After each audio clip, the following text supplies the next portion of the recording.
يا هلا والله. تدرون وش أصعب شيء ممكن يواجهك وانت تمشي في خلاء؟ مو الجوع ولا العطش، لا، هو إنك تحس إنك مو لوحدك.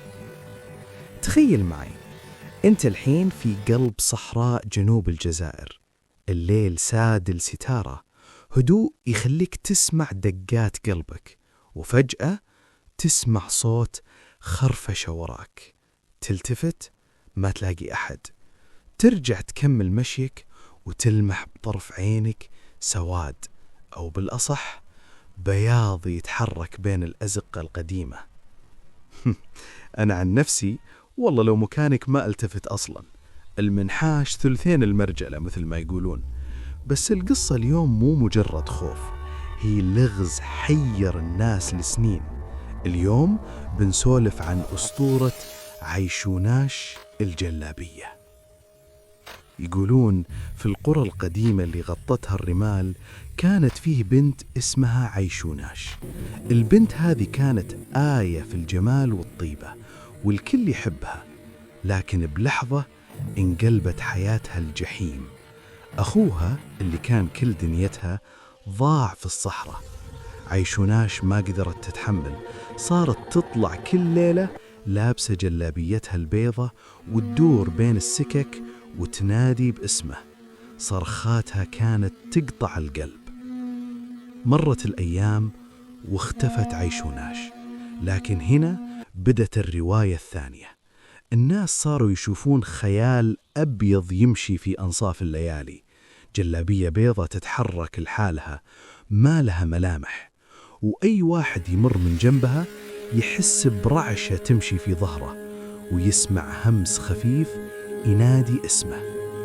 تخيل يناديك باسمك وانت ما تعرفه. يا جماعة، تدرون وش المرعب؟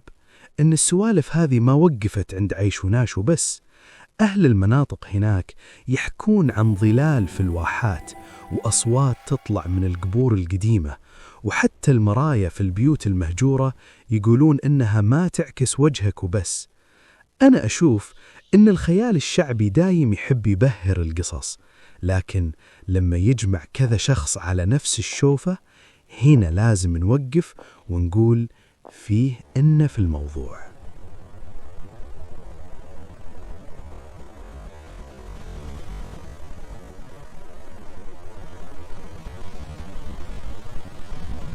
طيب، خلونا نترك الخوف شوي ونشغل عقولنا. هل عيشوناش هذه مجرد جنية؟ الحقيقة يا أصدقائي أغرب من الخيال. عيشوناش شخصية حقيقية 100%. حنا نتكلم عن الأميرة عيشوش، سلطانة منطقة تقرت في قلب الصحراء الجزائرية، وتحديداً في القرن ال19 عام 1800 ميلادي. ما كانت مجرد بنت ضايعة، لا، كانت امرأة قوية حاكمة وسلطانة لها كلمتها، واهتمت بشعبها بشكل كبير في وقت كانت المنطقة تمر بصراعات وحروب. لكن ليش تحولت لأسطورة رعب؟ التاريخ يقول إن وفاتها كانت في فترة صعبة ومأساوية، ومع مرور السنين الناس بدل ما يحكون عن بطولاتها صاروا يحكون عن روحها اللي ما ارتاحت. اختلطت صورة السلطانة القوية بصورة الشبح اللي لابس جلابية بيضة ويدور في القصور القديمة، وهذا بالضبط اللي يسويه التراث، يحول الحقيقة لغموض ما ينتهي.